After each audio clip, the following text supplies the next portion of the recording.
Bonjour. Alors aujourd'hui, on va avancer dans les versets. On va d'abord raconter les histoires qui se sont passées.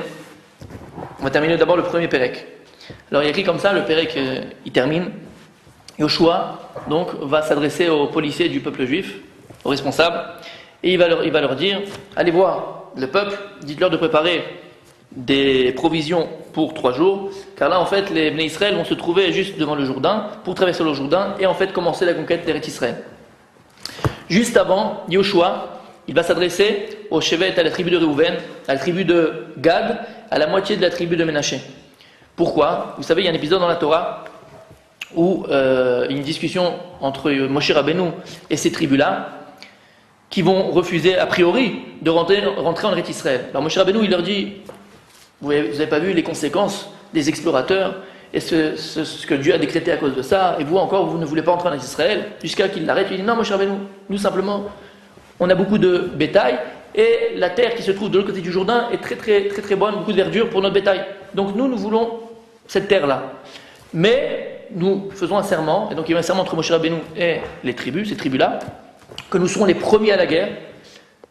Et Moshe donc leur ordonne, et quand ils se mettent d'accord, ils acceptent, et il leur dit, d'accord, vous serez les premiers à la guerre, et vous ne rentrerez chez vous que lorsque toute la conquête sera terminée.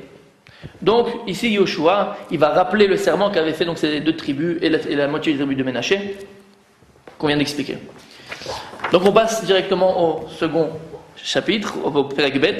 Alors maintenant, Yoshua, avant de commencer la conquête d'Israël, il va envoyer des meraglim, des explorateurs. La première ville qui va donc être sujette à la conquête, ça va être Jéricho. Donc il va envoyer deux explorateurs. Le premier s'appelle Caleb ben Yifouné, le deuxième Pinchas. Donc ils vont arriver à Jéricho. Sur les murailles de Jéricho, il y avait une maison d'une femme qui s'appelait Rachav. Maintenant, il y a écrit dans le pasuk, le verset dit Rachav Azona. Donc les Chachamim disent, les sages ils comprennent de deux manières, soit Zona une prostituée, soit Zona une aubergiste, parce que Zona la chaîne Mazon, donc il donnait la nourriture aux gens qui en avaient besoin. Donc il se trouve chez cette femme-là, et au même moment, les soldats de Jéricho, du roi de Jéricho, tapent à la porte, et s'adressent à Rachav et lui disent, on sait très bien qu'il y a des gens qui sont venus chez toi maintenant à l'instant, ce sont des espions hébreux, donne-les-nous, livre-les-nous. Rachav, qu'est-ce qu'elle fait? Elle les prend et elle les cache. Elle ouvre la porte, elle dit oui, bien sûr, ils sont venus, mais ils sont partis il y a un instant. Courez après eux, allez les prendre vite, vous pourrez les rattraper. Donc les soldats sortent, ils vont les rattraper. Elle remonte sur le toit où ils les avaient cachés, elle les sort. Et elle leur dit regardez,